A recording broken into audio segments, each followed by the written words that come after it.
I spent 42 years teaching second grade in Asheville, North Carolina. 42 years of chalkboards and multiplication tables, of tying shoelaces and wiping tears, of saving every spare dollar because my husband died young and left me to raise our daughter Madison alone. By the time I retired at 68, I had $340,000 in the bank, enough to live with dignity, maybe help Madison if she ever needed it. She needed it sooner than I expected.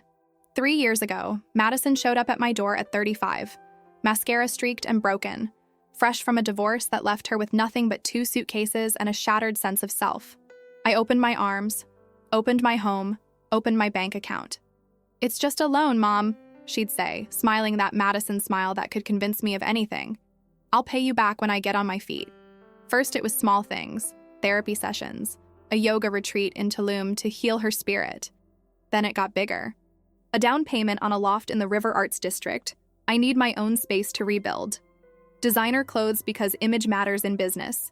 Trips to Miami, Austin, Los Angeles, always with friends I never met, always documented on Instagram with captions about empowerment and new beginnings. Every time I hesitated, she'd look hurt.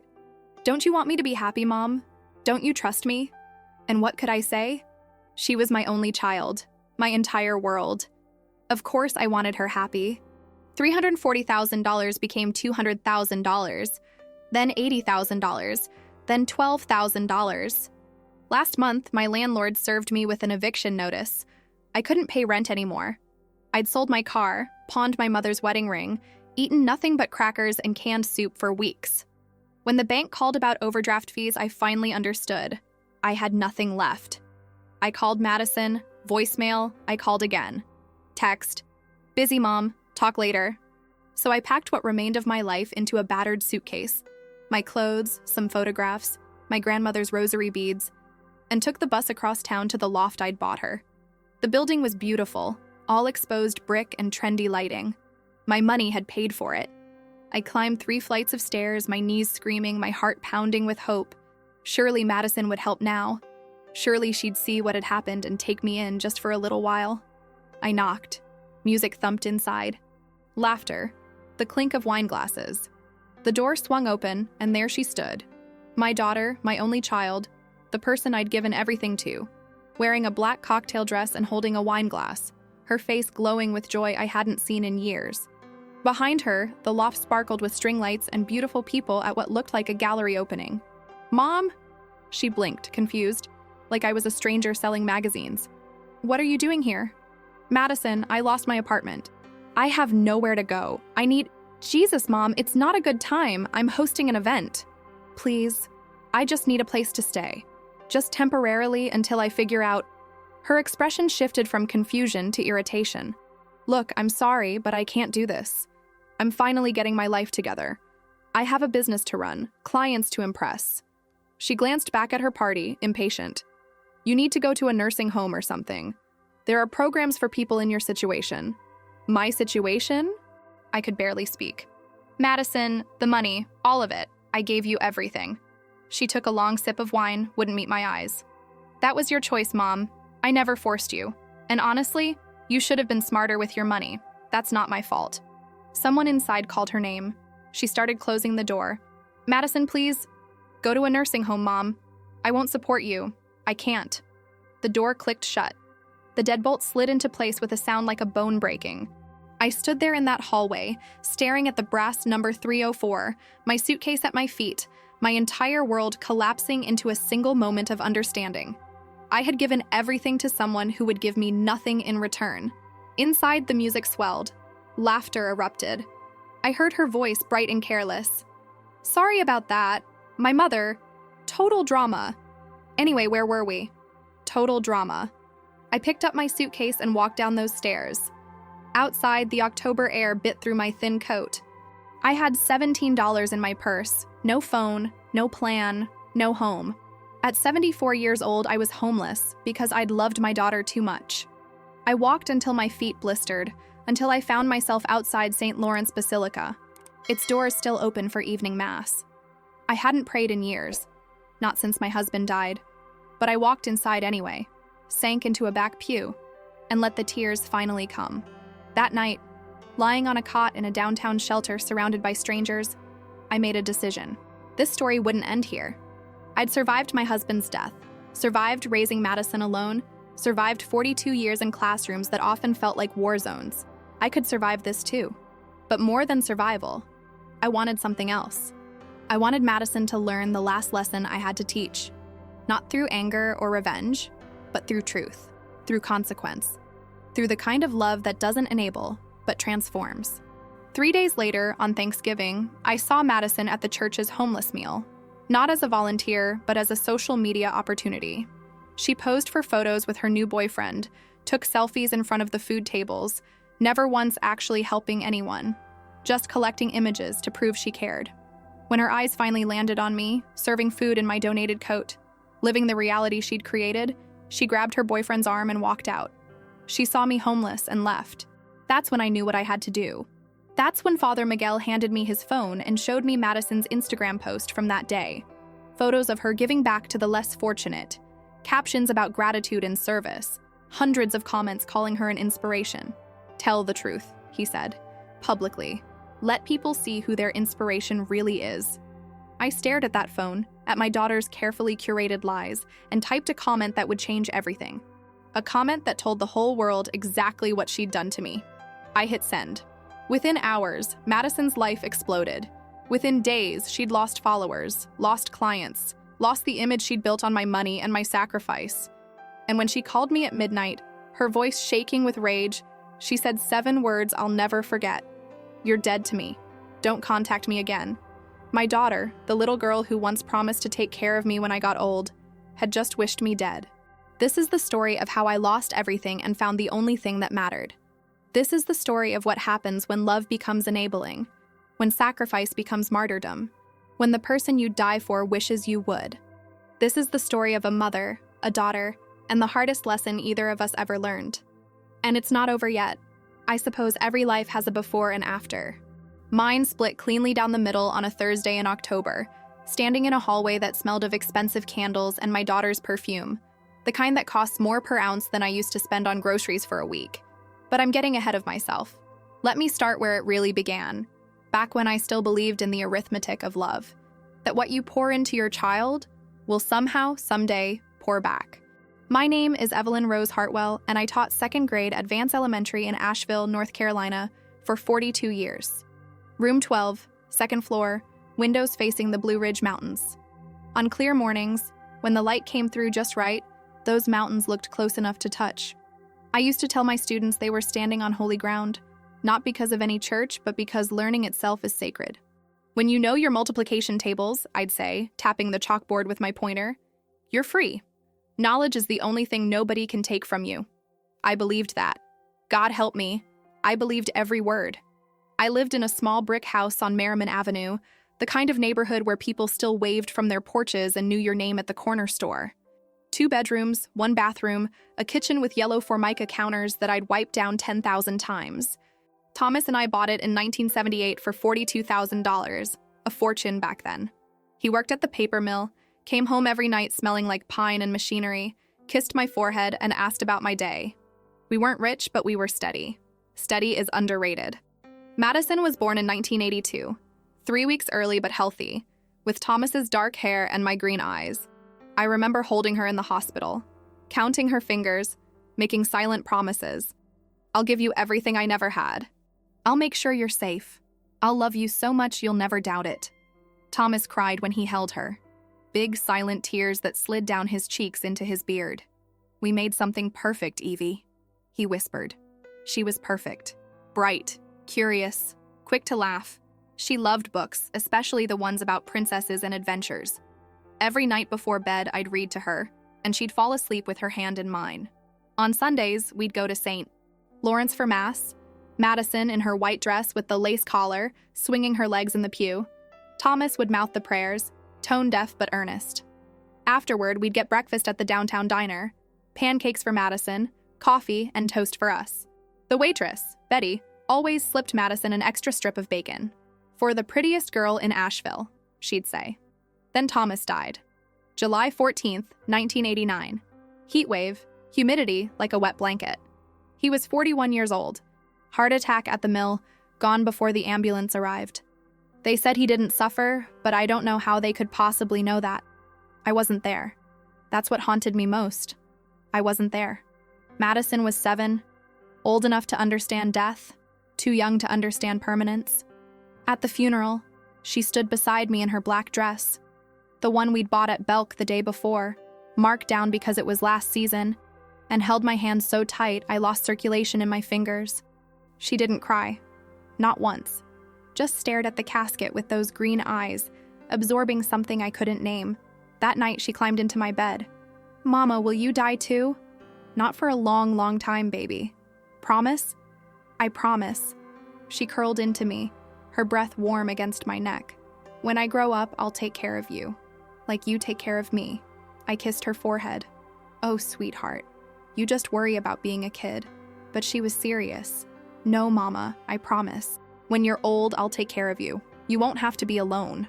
I held her tighter, listening to the cicadas scream outside the window, and believed her. Of course I believed her. She was 7 years old and freshly orphaned of a father. What else could I do but believe? The years that followed were hard but manageable. I worked, saved, stretched every dollar.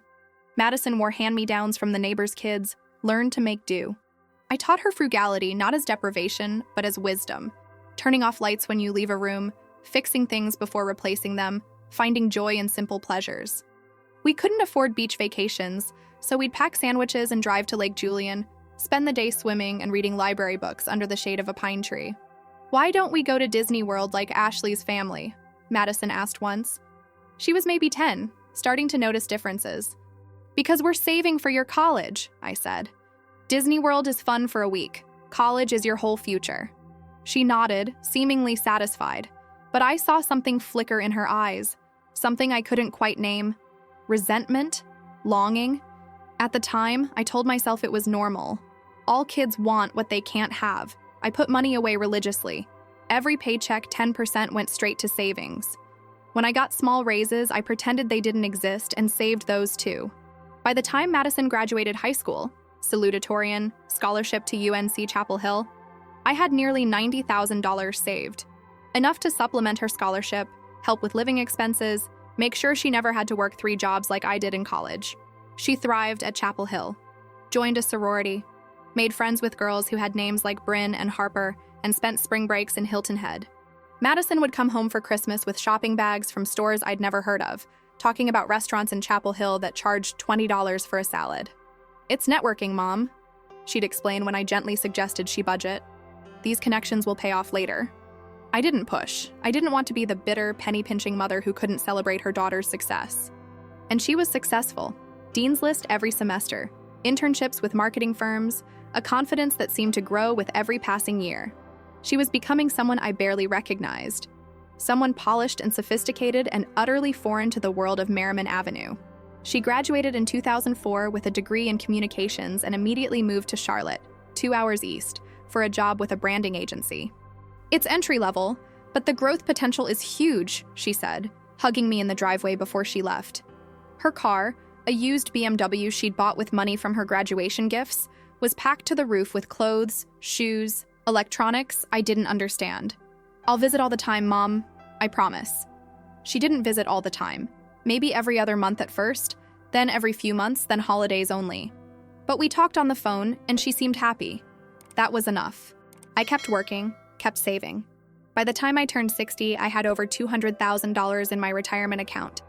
My financial advisor, a kind man named Mr. Patterson, who went to my church, said I was in excellent shape.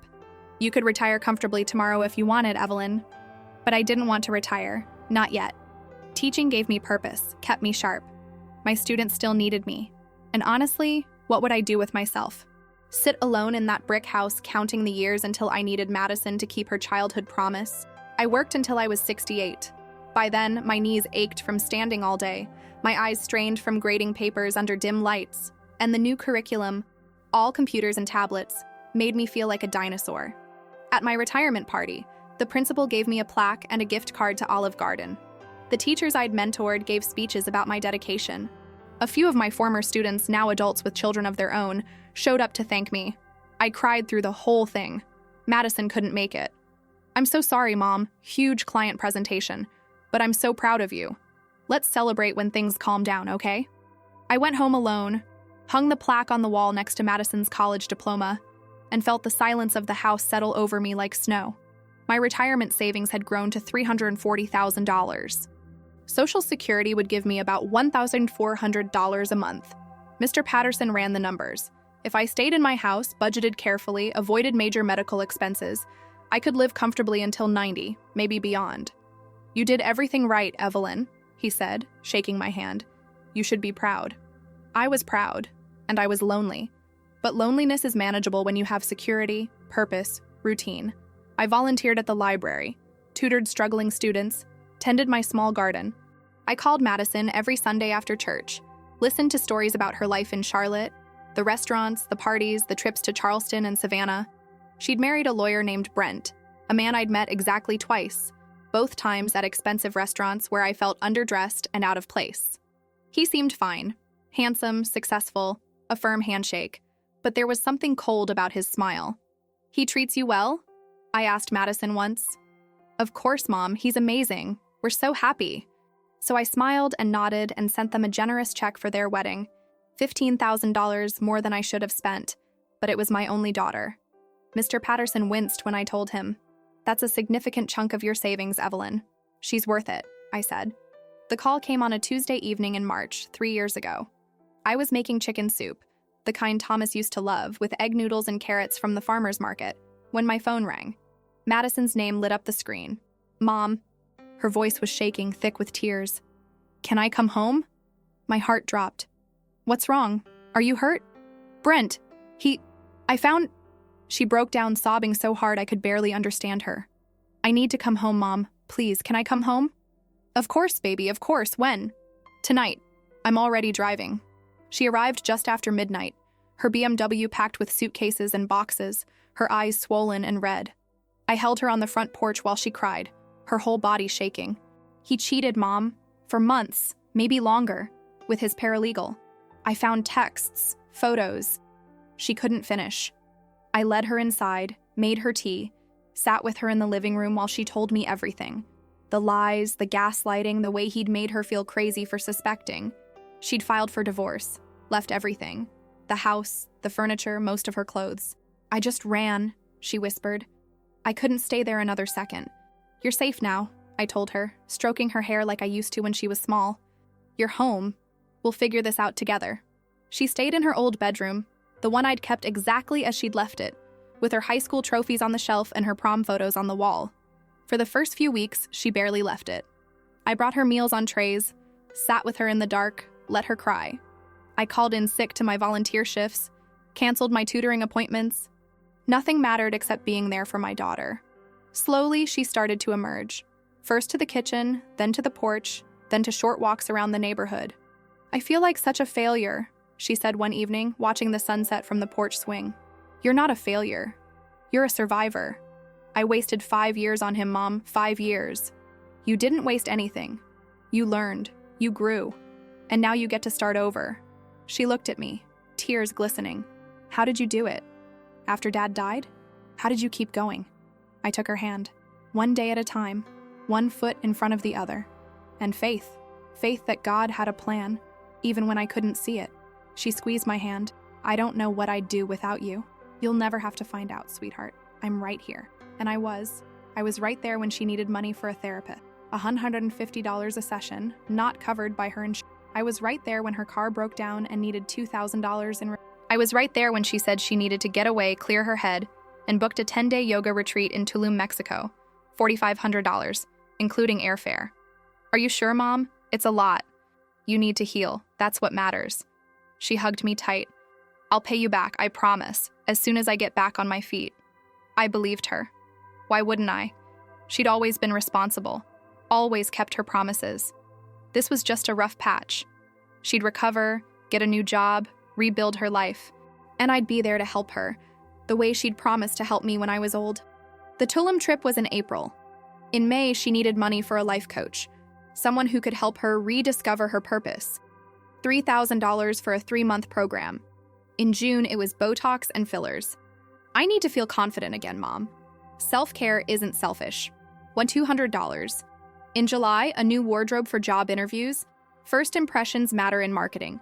$2,500 at Nordstrom. Madison, honey, maybe we should slow down a bit, I ventured once, looking at my dwindling bank balance. She looked hurt. You don't want to help me? Of course I do. I'm on a fixed income now, and Mom, I said I'd pay you back. Do you not trust me? It's not about trust. Because if you don't trust me, just say so. Her eyes filled with tears. I'm already dealing with trust issues because of Brent. I didn't think I'd have to deal with them from my own mother. I felt awful. Madison, no. I trust you. I'm sorry. Of course I'll help. She brightened immediately. Thank you, Mom. Seriously, I don't know what I'd do without you. You're the best. And just like that, the guilt evaporated, replaced by warm satisfaction. I was being a good mother. I was helping my daughter through the hardest time of her life. That's what mothers do. By August, she was seeing a new therapist. $200 a session, twice a week. By September, she'd found a perfect loft in the River Arts District and needed help with the down payment. It's an investment property, Mom. The area is exploding. I'll renovate it, flip it, and we'll both make money. How much? $30,000. My stomach dropped. Madison, that's a huge amount. I know, but think of it as an investment. You'll get it back plus profit. I hesitated. Mr. Patterson's voice echoed in my head. Don't dip into principal. Live off interest and Social Security. But Madison was looking at me with such hope, such certainty. Okay, I heard myself say. Okay. She squealed, threw her arms around me. Thank you, thank you, thank you. Mom, I swear this is going to change everything. You won't regret this. I signed the check the next day, my hand trembling slightly. $340,000 became $310,000. Still a healthy cushion, I told myself. Still enough. The loft purchase was in October. By November, she needed money to furnish it. $8,000 for a curated look that would appeal to buyers. By December, she needed $5,000 for marketing materials for her new consulting business. By January, another $10,000 for a website redesign and branding package. When do you think you'll start making money from the business? I asked carefully. These things take time, Mom. You have to spend money to make money.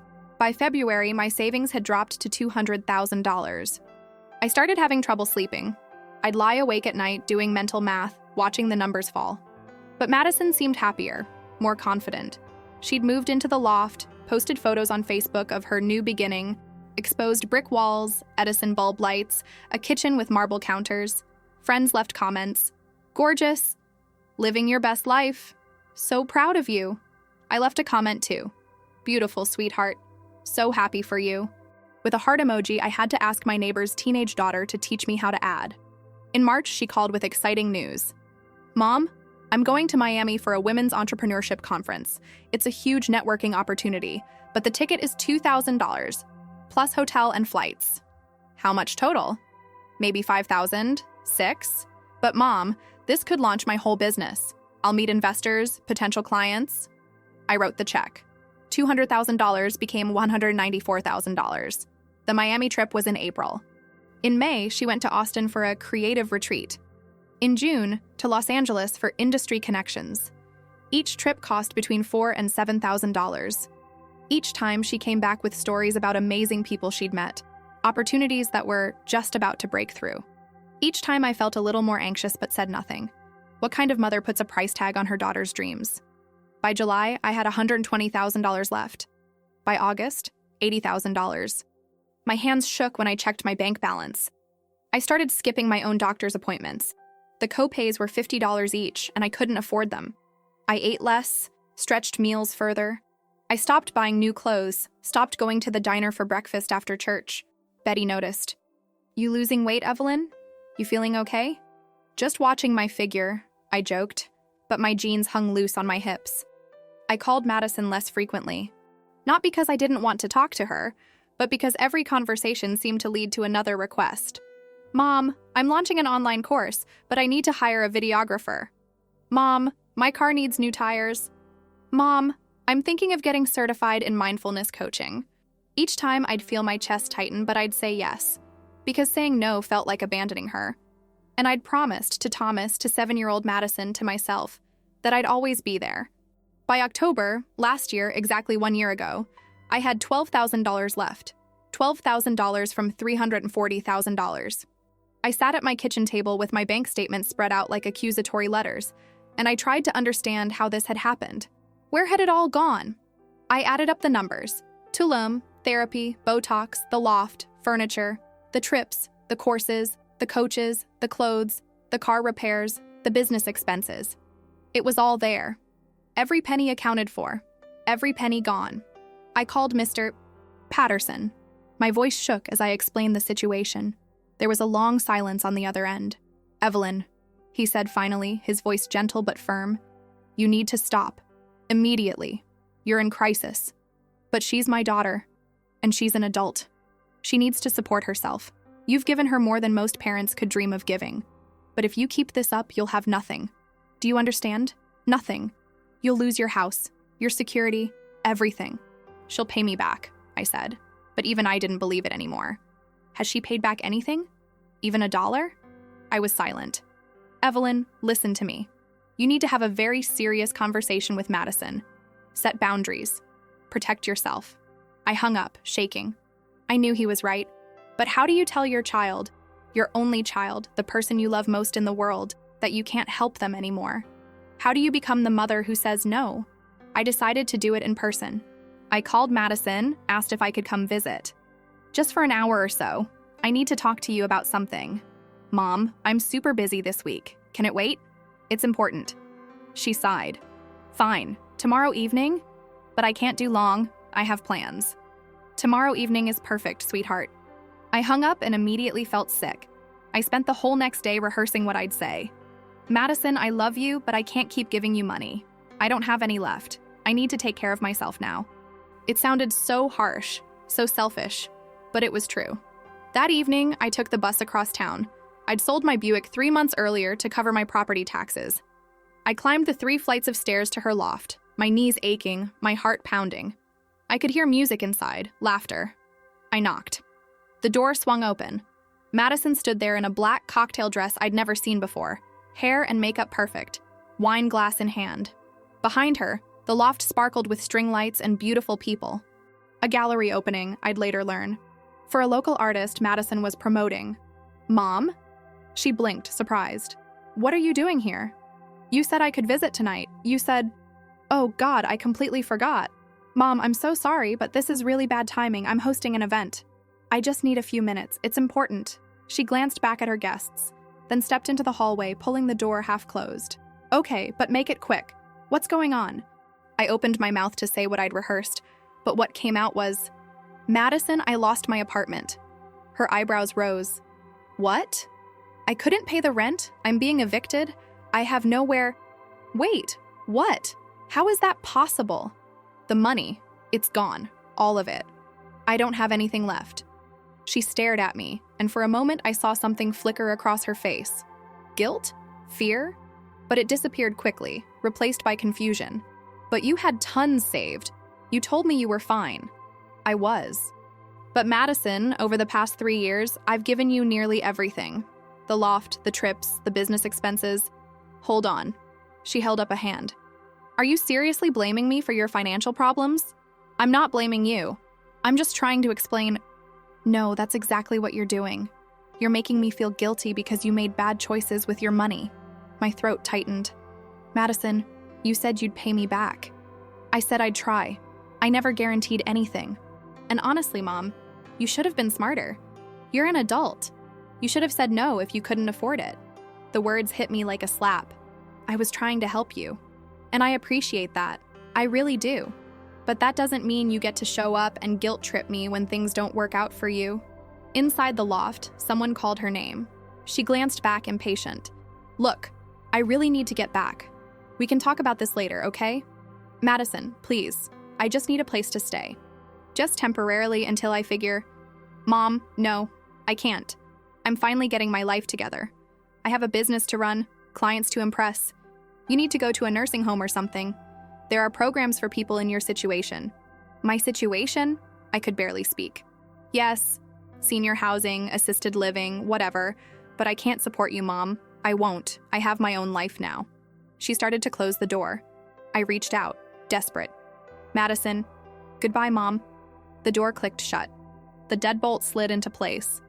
I stood there, staring at the brass number 304, my suitcase at my feet, my whole world collapsing into a single moment of understanding. I had given everything to someone who would give me nothing in return. Inside, the music swelled. Someone laughed. Madison's voice, bright and sparkling. Sorry about that. My mother, total drama. Anyway, where were we?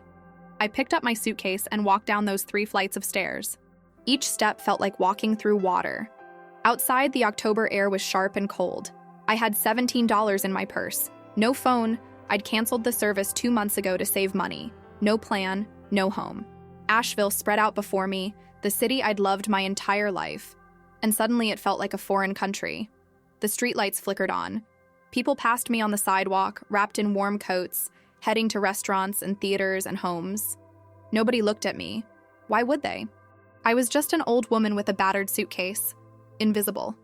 I started walking. Where? I didn't know. Just away. Away from that loft, that door, that voice calling me drama. My feet moved automatically while my mind tried to process what had just happened. 3 years, $300,000. And when I needed her most, she'd close the door in my face. When I grow up, I'll take care of you. 7-year-old Madison's voice echoed in my memory. So sincere, so full of love. What happens when promises break? Where do they go?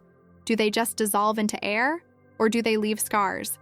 My feet found their way to Patton Avenue, to the familiar stone facade of St. Lawrence Basilica. The doors were open, they always were, on Thursday evenings, and warm light spilled onto the sidewalk. I could hear singing, the old hymns I'd grown up with. Without thinking, I climbed the steps and pushed through the heavy wooden doors. The Mass was nearly over. I slipped into a back pew, set my suitcase down, and finally, let myself cry. The priest found me an hour later, still sitting in that back pew with my suitcase beside me like a faithful dog. The church had emptied. The candles burned low, and my tears had dried into a stiff residue on my cheeks. Father Miguel, I learned his name later, was maybe 60, with kind eyes and hands that looked like they'd done real work before he took his vows. The shelter's full tonight, he said, sitting down beside me without invitation. But we have a room in the rectory. It's small, but it's warm. You're welcome to it. I should have felt grateful. Instead, I felt humiliated. I'm not homeless, I said, my voice cracking. I'm not one of those people. He smiled gently. What people would those be? I couldn't answer. Because I was. I was exactly one of those people now. I stayed in that rectory room for 3 nights. It had a single bed, a crucifix on the wall, and a window that looked out at the church cemetery. Father Miguel brought me meals, simple things, soup and bread, and never asked questions. On the 3rd morning, he knocked softly and said there was someone who wanted to meet me. Her name was Patricia Holcomb, and she ran a nonprofit called New Horizons. She was younger than me, maybe 50, with gray-streaked hair pulled into a practical bun and the kind of direct gaze that made lying impossible. We sat in Father Miguel's small office, drinking bad coffee from chipped mugs. Father Miguel told me your situation, Patricia said. I'm sorry you're going through this. I stared at my coffee. I'm fine. I just need a few days to figure things out. Evelyn, you're 74 years old with no income beyond Social Security, no savings, and no housing. You're not fine. The bluntness stung, but it was also a relief. Someone was finally saying out loud what I'd been trying not to think. What do you want from me? I want to help, but I need you to be honest with me. What happened to your money? And so I told her. Everything. The divorce, Madison's return, the 3 years of requests that became demands, that became expectations, the Tulum trip and the loft and the business that never quite launched, the way I'd convinced myself that helping her was the same as loving her, that sacrifice was proof of devotion. Patricia listened without interrupting, her face neutral. When I finished, she set down her coffee. Has your daughter tried to contact you since that night? No. Have you tried to contact her? I don't have a phone anymore. Patricia pulled out her own phone, slid it across the table. Call her. I can't. Call her, Evelyn. You need to know where she stands. No more guessing, no more hoping. You need the truth. My hands shook as I picked up the phone. I still knew Madison's number by heart, I'd dialed it 1,000 times over the years. It rang 4 times before going to voicemail. Her voice, bright and professional. "Hi, you've reached Madison Hartwell. I can't take your call right now, but leave a message and I'll get back to you." Beep. "Madison, it's Mom. I'm at St. Lawrence Church. I need to talk to you. Please call me back." I left Patricia's number and hung up. Patricia took her phone back. Now we wait. We waited 3 days.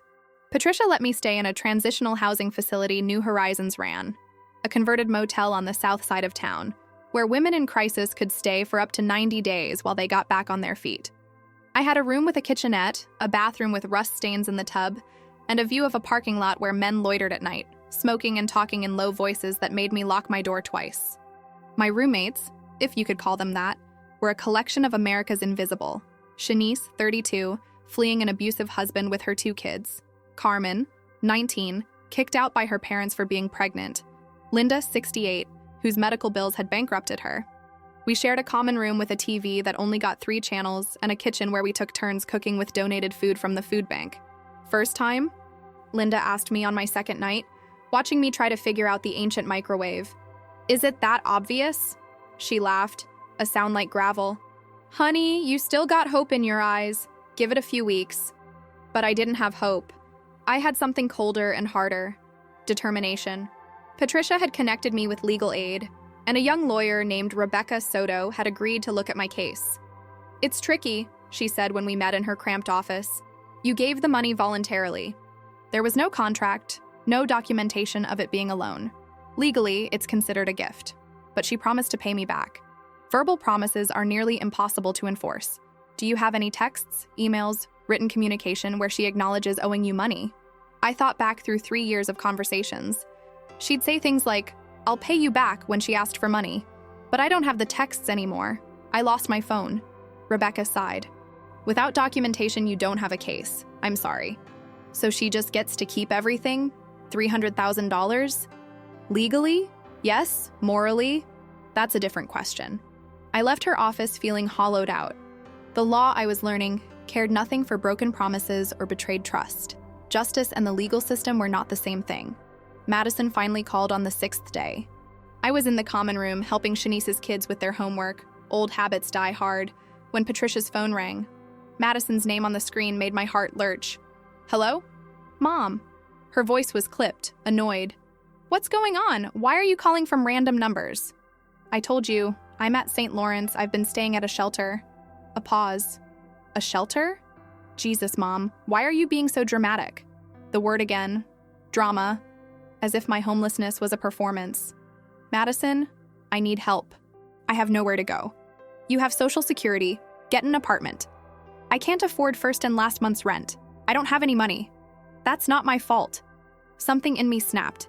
"You took everything from me." "I didn't take anything. You gave it to me. There's a difference. You said you'd pay me back. And I will, eventually, when I can. But right now, I'm building a business, and I can't just drop everything because you made bad financial decisions." "Bad financial decisions?" My voice rose. Shanice looked over, concerned, but I couldn't stop.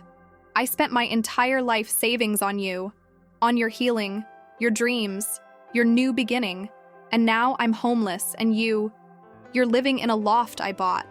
You didn't buy it, Mom. I bought it. My name is on the deed. And if you're going to keep throwing this in my face, maybe that's a sign we need some space. Madison, I have to go. I have a client meeting." She hung up. I sat there holding the phone, staring at the dead screen. Shanice came over, gently took it from my hands. "You okay, Miss Evelyn?" I wasn't okay. I was so far from okay I couldn't even see it from where I stood, but I nodded anyway. The weeks that followed blurred together. I applied for low-income housing. The wait list was 2 years long. I applied for food stamps, $23 a month. I went to job interviews for part-time work at grocery stores and fast food restaurants, but nobody wanted to hire a 74-year-old woman with arthritis in her knees. "Insurance liability," one manager explained apologetically. Patricia helped me sign up for Medicaid, which covered my blood pressure medication but not the dental work I desperately needed. My back tooth had been aching for months, but the dentist wanted $200 to fix it. I learned to chew on one side of my mouth. I volunteered at the shelter's front desk in exchange for extending my stay beyond 90 days. I helped other women fill out forms, navigate bureaucracy, find resources. It gave me purpose, kept me from drowning in my own situation. But at night, alone in my room with the sound of arguments and crying babies seeping through thin walls, I'd lie awake and think about Madison. Not angry thoughts, though anger would have been justified. Sad thoughts. How had I raised someone capable of such coldness? Where had I gone wrong? I'd taught her the golden rule, modeled generosity and sacrifice. But somehow she'd learned a different lesson, that people exist to serve her needs, and when they can't anymore, they're disposable. In November, Father Miguel invited me to volunteer at the church's Thanksgiving meal for the homeless. "You don't have to," he said. "You're a guest here too." "I'd like to," I said. Because serving others felt better than being served. Because it reminded me I still had something to give, even if it was just ladling gravy onto a stranger's plate. The meal was beautiful in its simplicity. Turkey donated by Harris Teeter, sides made by volunteers, long tables set up in the parish hall with real tablecloths and flowers. Nearly 200 people came, some homeless, some just lonely, all hungry for more than food. I worked the serving line, smiling at each person, making eye contact the way I'd taught my students to do. See people. Really see them. I was refilling the mashed potatoes when I looked up and saw Madison standing in the doorway. She was with a man I didn't recognize. Tall, expensive suit, the kind of watch that costs more than a car. She wore a cream-colored coat and leather boots, her hair perfectly styled. They were laughing about something, taking photos with their phones. A volunteer approached them, offering plates. "Oh, we're not eating," Madison said, loud enough for me to hear. "We're just here to take some pictures for my Instagram. You know, giving back, community service." She posed in front of the food table, the man snapping photos. This lighting is perfect. I stood frozen, potato spoon in hand. She hadn't seen me yet. I could have called out to her, waved, tried to talk. But something stopped me. I watched her perform generosity, commodify kindness into content, turn real human suffering into a backdrop for her personal brand. She moved through the parish hall like a tourist, snapping photos of elderly people eating, of children in donated clothes, of the handmade decorations, never asking permission, never really looking at anyone, just collecting images to prove she cared. Then she turned, scanning the room for better angles, and her eyes landed on me. For 3 seconds, we stared at each other across 20 feet and a chasm of betrayal. I saw recognition flash across her face, then something else. Embarrassment? Guilt? She whispered something to the man, who glanced at me with vague curiosity. Madison grabbed his arm and steered him toward the door. "I got what I need. Let's go." They left, just like that. She saw me serving food at a homeless shelter and walked away. I set down the potato spoon, walked to the bathroom, locked myself in a stall, and threw up. Father Miguel found me afterward, sitting on the floor outside the bathroom, my back against the wall. He slid down beside me, saying nothing for a long time. "That was your daughter," he finally said. Not a question. "Yes." "Did you speak to her?" "No." "Why not?" I thought about that. Because I realized something. She doesn't see me anymore. When she looks at me, she sees an obligation, a burden, an inconvenience, but not a person, not her mother. I'm invisible to her now. Father Miguel nodded slowly. "What will you do?" "I don't know." He reached into his pocket, pulled out a folded piece of paper. "I've been thinking about your situation, praying on it. And I had an idea, but it requires courage." "What kind of idea?" "The kind that might heal things, or break them completely. But either way, you'd know the truth." He unfolded the paper. It was a printout from Madison's Instagram. The photos she'd just taken, already posted. The caption read, "Spent my Thanksgiving giving back to those less fortunate. Grateful for the opportunity to serve. Blessed Nuksh gratitude. Community service." The photos had hundreds of likes already. Comments. "You're such an inspiration. Beautiful inside and out. The world needs more people like you." I stared at the images. Madison smiling beside the food table. Madison posing with an elderly man who looked confused. Madison and her boyfriend arms around each other, the parish hall blurred behind them. "What am I supposed to do with this?" I asked. "Tell the truth," Father Miguel said. "Publicly. Let people see who their inspiration really is. That feels like revenge. Maybe, or maybe it's accountability. Maybe it's the last lesson you need to teach her." I thought about my 42 years in the classroom, About the students who'd tested boundaries, who'd lied or cheated or hurt others. I'd never let them off easy. I'd held them accountable, not to punish them, but to help them grow into better people. Discipline is love, Thomas used to say. It's caring enough to tell the truth. How would I even do it? I asked. Father Miguel pulled out his phone. You borrow mine. You comment on her post. You tell your story. You let her followers, her community, know what serving really looks like. My hands shook as I took the phone. I'd never commented on Madison's Instagram before, didn't really understand it. But Father Miguel showed me how to open the app, find her post, click the comment box. I stared at the blinking cursor. What could I say? How do you distill 3 years of betrayal into a social media comment? I started typing. Madison, this is your mother. I'm proud to see you volunteering at St. Lawrence today, though I wish you'd stayed longer. I've been volunteering here since you asked me to leave your apartment after I told you I'd lost my housing. It's been a difficult few months, but serving others has helped me heal from losing my entire life savings of $340,000. Money I gave you over 3 years to help you rebuild after your divorce. You promised to pay it back, but I understand now that may not be possible. I don't write this with anger, but with hope that sharing our story might help someone else set better boundaries with the people they love. Thank you for teaching me that even at 74, I still have lessons to learn. I forgive you, and I love you. Mom. I read it 3 times. Deleted it. Wrote it again, softer. Deleted it again. Wrote it once more, honest and plain. Are you sure? Father Miguel asked. Once you post this, you can't take it back. I'm sure.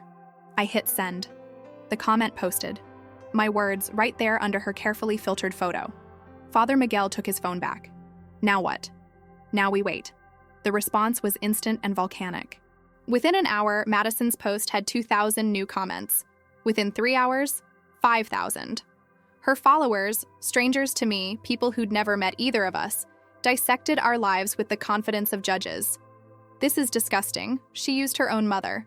$340,000? That's insane. How can you show your face there after stealing from your mom? This has to be fake. No one is this cruel. My mother did something similar. Financial abuse is real. OMG, I'm unfollowing. Can't support this. But there were others. We don't know the whole story. Maybe her mom is lying. Old people can be manipulative too. She gave the money. That's on her. Patricia called me that evening. Evelyn, what did you do? I told her. She was quiet for a moment. Well, it's done now. How do you feel? Terrified. Good. That means you're awake. Madison called at midnight. I was lying in bed, staring at the ceiling, unable to sleep. Patricia's phone, she'd left it with me, buzzed on the nightstand. Madison's name. I almost didn't answer, but I did. How dare you? Her voice was shaking, not with sadness, but with rage. How dare you put our private business on social media for everyone to see? You made it public when you posted those photos. That's different. That was me sharing my volunteer work. You humiliated me. You made me look like a monster. I only told the truth. Your truth. Your version. You made me sound like some villain who stole from her poor, helpless mother. Do you have any idea what you've done to me? I've lost followers. I've lost clients. People are calling me a scammer. Madison, no, you don't get to talk now. You got your revenge, right? You got to play the victim for the whole world. Are you happy? Is this what you wanted? I closed my eyes. I wanted you to see me. That's all. I wanted you to understand what you did. What I did? What about what you did? You suffocated me my whole life. You made me feel guilty for wanting anything. You martyr yourself and then act surprised when people get sick of it. The words landed like punches. Yes, you did. We can't afford Disney World, Madison. We have to save for your future, Madison. Do you know how many times I heard that growing up? Do you know what it's like to be the poor kid, the one who can't do anything her friends do because mom has to pinch every penny? I was trying to give you a better life. You were trying to control me. And now you're trying to destroy me because I finally broke free. I'm not trying to destroy you, I'm trying to survive. She laughed, bitter and cold. Well, congratulations. You survived. But I'm done. I'm completely done. Don't call me. Don't contact me. Don't ever speak to me again. You're dead to me. The line went dead. I sat in the dark, holding the silent phone, and felt something inside me crack open. Not with pain, but with a strange, terrible clarity. My daughter, the person I'd loved more than my own life, had just wished me dead. And part of me, a small, sad part, felt relieved, because at least now I knew. No more hoping, no more wondering, no more waiting for her to remember her childhood promise. It was over. I got out of bed, walked to the window, looked out at the parking lot where a street lamp flickered like a dying star. Somewhere in this city, Madison was probably deleting her Instagram account, or crafting a response, or calling her friends to vent. Somewhere, she was playing the victim in her own story. But here, in this room, I was just a woman who'd lost everything, and learned the hardest lesson of all. Love is not the same as enabling. Sacrifice is not the same as martyrdom. And sometimes the most loving thing you can do is let someone face the consequences of their choices. I picked up Father Miguel's phone and typed a message to Patricia. "Can we meet tomorrow? I need to make a plan." Her response came immediately. 8 a.m. My office. Proud of you. I set the phone down and for the first time in months, slept through the night. The morning after Madison's call, I woke to find that my comment had gone viral. Not the 15 minutes of fame kind of viral, the uncomfortable, invasive kind where strangers dissect your pain for entertainment. News outlets had picked up the story.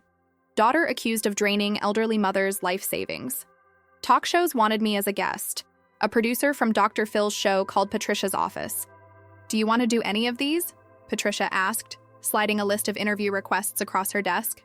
I stared at the names. Good Morning America, The Today Show, local news stations. "No, this isn't about revenge or attention. It's about truth." I said what I needed to say. Patricia nodded approvingly. "Good. Because vultures circle wounded things. And you're still healing." But healing, I was learning, is not linear. It doesn't follow a schedule or respond to willpower. Some days I felt strong, purposeful, grateful even. Other days I couldn't get out of bed, couldn't stop crying, couldn't shake the feeling that I'd failed at the one thing that mattered most: being a good mother. "You were a good mother," Linda told me one evening in the common room. We were playing gin rummy with cards so worn the numbers had faded. Good mothers can still raise selfish children. It's not a reflection of you. It's a reflection of her choices. But where did she learn to make those choices? From the world, Evelyn. From a culture that tells people they deserve everything, that self-care means taking what you want, that boundaries are for other people. She laid down her cards. "Gin, you taught her to read and write and be kind. What she did with those tools isn't on you." I wanted to believe her. But at night, in the dark, I'd replay every moment of Madison's childhood, searching for the crack where love turned to entitlement, gratitude to expectation. Was it the divorce? Was it me saying yes too often? No, not enough? Was it Thomas's death? Some wound that never healed? Or was it simpler than that? Was it just human nature? The natural selfishness we all carry, amplified by opportunity and unchecked by consequence? December arrived cold and gray. Asheville dressed itself in Christmas lights, transforming the city into something magical and false. The River Arts District, where Madison's loft stood, hosted holiday markets and gallery walks. I avoided that part of town like a wound I couldn't touch. Patricia found me a job. Not much, just 20 hours a week at the New Horizons thrift store, sorting donations and working the register. Minimum wage, but it was something. It gave me structure, purpose, a reason to shower and dress each morning. And the people who shopped there were kind in the way that people who understand struggle can be. They said please and thank you. They didn't treat me like I was invisible. One afternoon, a woman about Madison's age came in with her young daughter, maybe 5, looking for winter coats. The little girl found a pink one with fake fur trim and squealed with delight. "Mama, this one. Let's see if it fits." The mother knelt down, helped her daughter into the coat, zipped it up. "Oh, you look beautiful. Spin around." The girl twirled, giggling, and something in my chest twisted so hard I had to turn away. That's what I'd wanted. That simple joy. That unbroken circle of mother and child. Not money, not gratitude, just presence. Connection. The knowledge that I mattered to someone the way they mattered to me. The woman came to the register with the coat. $8. "She's been asking for a pink coat all winter," she said, pulling crumpled bills from her wallet. "Thank you for being here. These prices, they're a godsend." "It looks perfect on her," I said, smiling. The little girl beamed at me. "I'm going to wear it every day." "Then it's a very lucky coat." They left hand in hand, the girl skipping, and I felt it again. That strange cocktail of grief and gratitude. Grief for what I'd lost. Gratitude for what I'd had, even if it ended badly. Because I had held Madison's hand once. I had zipped her coats and watched her spin. Those moments were real, even if everything that came after was broken. On Christmas Eve, Father Miguel invited me to midnight mass. I'd been avoiding church, too many memories, too much salt in the wound, but something about his invitation felt less like an obligation and more like an offer of grace. So I went. The basilica was packed, every pew full of families in their holiday best. I sat in the back again, out of habit, and watched them. Fathers holding sleepy toddlers, mothers corralling restless teenagers, grandparents beaming with pride. I didn't feel envious anymore, just distant. Like I was watching a movie of a life I'd once lived. The gospel reading was the story of the prodigal son. I'd heard it 100 times. But that night, sitting in my thrift store coat in the back pew of my childhood church, I heard it differently. Not as a story about a wayward son, but as a story about a father who let go, who watched his child take everything and walk away, who waited, not with bitterness or resentment, but with open arms and irrational hope. The father in the story didn't chase his son, didn't manipulate or guilt him into returning, didn't post his grievances on ancient Judea's equivalent of social media. He just waited. And when the son came back, broken and humble, the father ran to him. But what if the son never came back? What if he took the inheritance and never looked over his shoulder? The parable didn't answer that question. Maybe because that's the harder story. The one without resolution or redemption. The one where love just sits there, unanswered, until it becomes something else. Not hatred, but acceptance. Not forgiveness that excuses, but forgiveness that releases. After Mass, Father Miguel found me standing outside, looking up at the stars. What did you think? I think I'm tired of waiting for an apology I'll never get. What will you do instead? I don't know yet, but I think I need to let her go. Really let her go. Not out of anger, but out of love. Because holding on is killing me. He nodded. That's very brave. It doesn't feel brave. It feels like giving up. Sometimes those are the same thing. In January, Patricia helped me apply for senior housing, a subsidized apartment complex on the east side of town. The waiting list was long, but she pulled some strings, called in favors. You're not going to live in that motel room forever, she said firmly. You deserve better. I wasn't sure I believed that anymore, but I filled out the forms anyway because what else was there to do? Give up? Lie down and wait to die? I'd survived Thomas's death. 42 years of teaching. 3 years of exploitation. I could survive this too. The apartment came through in February.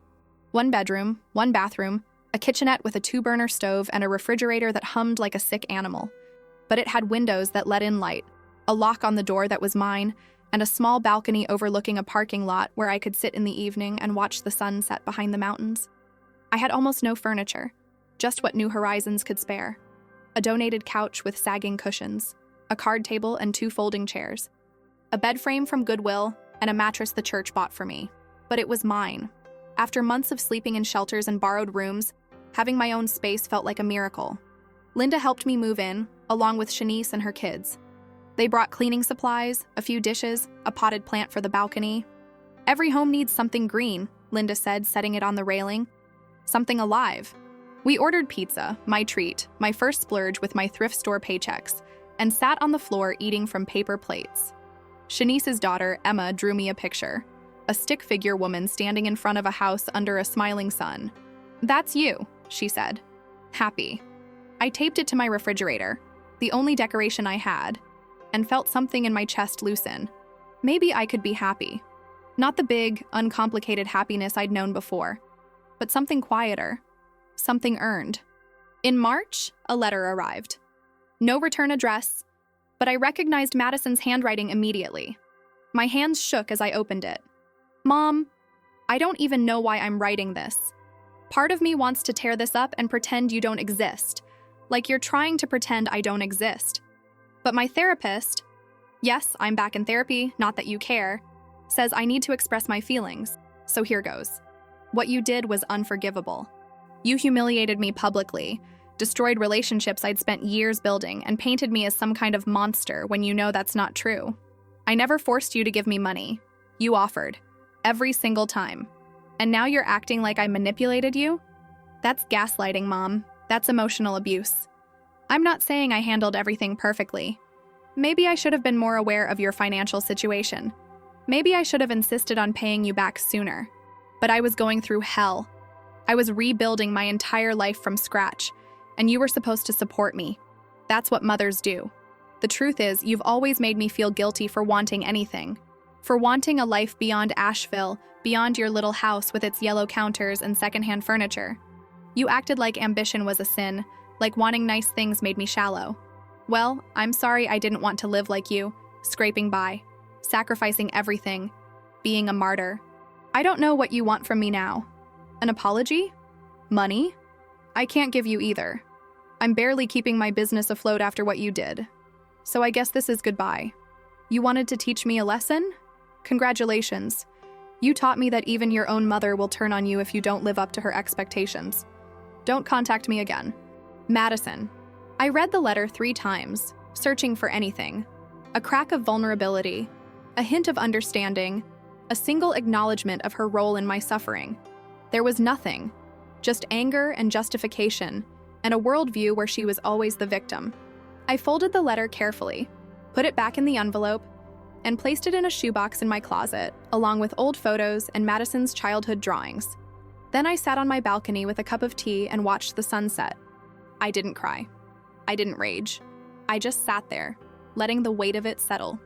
And finally, let myself say out loud what I'd been thinking for months. She's not going to change. She's never going to see what she did. And I have to accept that. The words hung in the air, true and terrible and strangely freeing. Spring came slowly to Asheville, the mountains turning green in stages, dogwoods blooming white against the blue sky. I'd been in my apartment for 3 months, working at the thrift store, volunteering at the church, slowly rebuilding something that resembled a life. One Saturday in April, I was sorting donations when a woman walked in with her elderly mother. The mother was frail, walking with a cane, but her daughter held her arm gently, patiently guiding her through the racks. "What about this one, Mama?" The daughter held up a cardigan. "Too fancy. I'm not going to the opera." "You're not going anywhere in that ratty old thing you wear. Come on, try it." They bantered back and forth, the easy rhythm of people who'd spent a lifetime together. The mother eventually agreed to try the cardigan, and when she modeled it for her daughter, they both laughed. Deep, genuine laughter that filled the store with warmth. I watched them from the register, and for the first time in months, I didn't feel bitter. I felt grateful. Grateful that I'd had that once, even if I didn't have it anymore. Grateful that love like that existed in the world, even if mine had curdled into something else. The daughter brought the cardigan to the register. $6. As I rang it up, she smiled at me. "My mother's impossible to shop for. Thanks for being patient with us. She's lucky to have you," I said. "I'm lucky to have her. She sacrificed everything to raise me." She glanced back at her mother, who was examining a hat in the mirror. "I just hope I can take care of her the way she took care of me." My throat tightened. "I'm sure you will." After they left, I took my break and sat in the back room, drinking bitter coffee from a styrofoam cup. I thought about Madison, about the daughter I'd raised, and the woman she'd become, and I realized something that Father Miguel had been trying to tell me for months. I couldn't control who Madison chose to be. I could only control who I chose to be in response. I could choose bitterness and resentment, could spend the rest of my life replaying every wrong, every betrayal, every moment of cruelty. I could let it consume me, turn me into someone hard and angry and closed off. Or I could choose something harder. I could choose to let it go. Not to excuse what she'd done, not to pretend it didn't hurt, but to release the weight of it. To stop waiting for an apology or acknowledgement or change. To accept that she was who she was, and that I couldn't save her from herself. And most importantly, I could choose to rebuild my life. Not around her absence, but around my own presence. Around the work I could still do. The people I could still help. The meaning I could still make. In May, Father Miguel asked if I'd be interested in tutoring children at the church's after-school program. "We have kids falling behind in reading and math," he said. "They need someone patient, experienced. Someone like you." I hadn't thought about teaching since I'd retired. It felt like another lifetime, something that belonged to the woman I'd been before. But when I walked into that church basement and saw 15 kids sitting at wobbly tables, struggling with homework and hope, Something in me woke up. "Hi," I said, suddenly nervous. "My name is Miss Evelyn, and I used to be a teacher. Who needs help with their times tables?" A dozen hands shot up. I spent 3 hours that afternoon drilling multiplication facts, sounding out words, explaining fractions with pieces of donated pizza. The kids were hungry, not just for food, but for attention, for someone who believed they could learn. I knew that hunger. I'd seen it in 1,000 students over 4 decades. When their parents came to pick them up, a woman approached me, young, tired, wearing scrubs from the hospital. "You're the new tutor?" "I suppose I am." "Thank you." "My son, Marcus, he's been struggling so much. His teacher says he might have to repeat 3rd grade. I work nights, can't help him with homework. You're an answer to prayer." "I'm happy to help." She squeezed my hand. "Bless you." I walked home that evening as the sun set, my knees aching but my heart lighter than it had been in a year. I'd helped someone, not by giving money or sacrificing myself into nothing, but by sharing what I actually had to give: knowledge, patience, time. This was the difference, I realized. With Madison, I'd given from a place of fear and guilt and desperate need for her to love me, need for her to need me, need to prove I was a good mother. But with these kids, I was giving from overflow. Not to get anything back, but simply because I could. And strangely, paradoxically, this kind of giving filled me up instead of emptying me out. Summer arrived hot and humid. My apartment had no air conditioning, so I spent evenings on my balcony with a battery-powered fan, reading library books and watching storms roll in over the mountains. I'd made a life, small, simple, but mine. Linda visited often. Shanice and her kids came for Sunday dinners, spaghetti or chicken, nothing fancy, but we'd sit around my card table and talk and laugh and make memories that didn't cost anything. Father Miguel checked in weekly, usually bringing leftovers from church events. "You're looking better," he'd say. And it was true. I'd gained back some weight, slept through the night, laughed more easily. I was healing. Slowly, imperfectly, but healing. One evening in July, sitting on my balcony with a glass of sweet tea, I pulled out my grandmother's rosary beads, the ones I'd packed when I'd fled Madison's door that October night. I hadn't prayed with them in years, not since Thomas died. But I held them now, feeling the smooth wood against my fingers, and started with the only prayer I could remember completely: "Our Father, who art in heaven." I didn't pray for Madison to change or apologize or suddenly realize what she'd done. I didn't pray for my money back or for justice or revenge. I prayed for release, for the ability to forgive, not because she deserved it, but because I deserved to be free. Free from the weight of resentment, the poison of bitterness, the endless loop of what-ifs and if-onlys. Forgive us our trespasses, as we forgive those who trespass against us. The words were harder than I remembered. Forgiveness. Real forgiveness. Not the cheap kind that pretends nothing happened. Cost something. It meant acknowledging the hurt while choosing not to be defined by it. It meant letting go of the fantasy that Madison would wake up one day and become the daughter I'd always hoped she'd be. It meant accepting reality, even when reality was painful. I finished the rosary as the sun disappeared behind Mount Pisgah, painting the sky purple and gold. And I felt something shift inside me. Not a dramatic transformation, not a sudden peace, but a small, quiet opening. Like a door I'd been holding closed with all my strength had finally been allowed to swing open, just a crack. In August, on what would have been my 43rd year as a teacher, I received an unexpected visitor at the thrift store. A young woman, maybe 30, with a briefcase and a nervous smile. "Miss Hartwell? Evelyn Hartwell?" "Yes?" "My name is Jennifer Costa. I was your student at Vance Elementary. Room 12, 2nd grade, 1995. I looked at her more closely, trying to match this confident woman with the sea of 7-year-olds in my memory. "I'm sorry, I taught so many students. I was the girl who couldn't read. Do you remember? You kept me after school every day for months, teaching me phonics, using flashcards you made yourself." Her eyes filled with tears. "You saved my life, Miss Hartwell.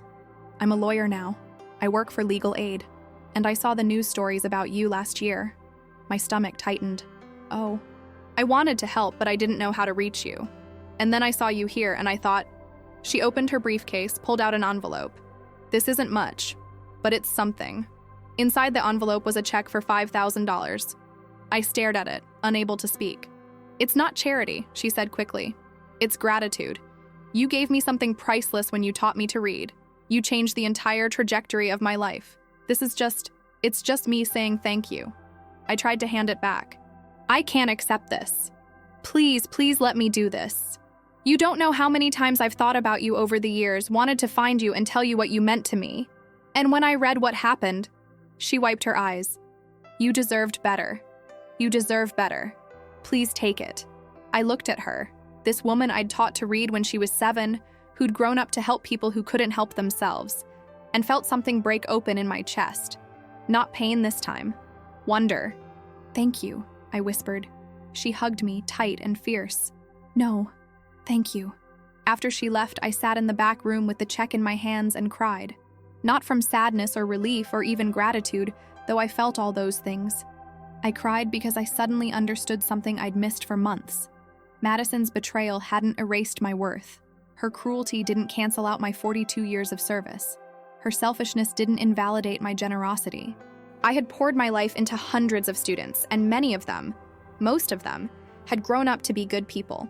People who contributed to the world, who treated others with kindness, who remembered the teacher who'd believed in them when no one else did. Madison was one person, one failure among countless successes. And yes, she was my daughter, and yes, that failure cut deeper than all the successes combined. But it didn't negate them. It didn't make my life meaningless. I had mattered. I still mattered. Not because of what Madison thought of me, but because of what I'd given to the world. I deposited Jennifer's check and used part of it to buy a real bed, a small desk, and a bookshelf for my apartment. The rest I saved, not for emergencies or future disasters, but for small joys. A nice dinner once a month, fresh flowers from my balcony, books from the bookstore instead of the library. I kept tutoring at the church. The kids called me Miss Evelyn and brought me drawings and told me about their days. None of them knew my story, and I preferred it that way. I wasn't the woman who'd been betrayed by her daughter. I was just their teacher. In September, on a cool evening when the leaves were just starting to turn, I sat on my balcony writing a letter. Not to Madison, I had nothing left to say to her, but to myself, to the woman I'd been a year ago, standing in that hallway with a suitcase and a broken heart. Dear Evelyn, I know right now you feel like your life is over, like you've lost everything that mattered.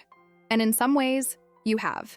You've lost your savings, your daughter, your sense of security. You've lost the future you imagined, the one where Madison keeps her childhood promise, and you grow old with dignity and love. But here's what you haven't lost. Your capacity to love, even when it's not returned. Your ability to serve, even when you're the one in need. Your faith that somehow, impossibly, there's still meaning to be found in the wreckage. You're going to survive this. More than survive. You're going to rebuild. Not the life you had before, but something different. Smaller, perhaps, but also truer. A life built not on what others need from you, but on what you have to give freely. You're going to learn hard lessons about boundaries and self-preservation. You're going to discover that love without wisdom is just enabling. That sacrifice without limits is just martyrdom. That being a good mother doesn't mean destroying yourself for an ungrateful child. And you're going to forgive her. Not because she deserves it or even asks for it, but because carrying that weight is too heavy. Because forgiveness is the only way you'll ever be free. You'll think of her sometimes. On her birthday, on Christmas, in quiet moments when you pass a mother and daughter laughing together.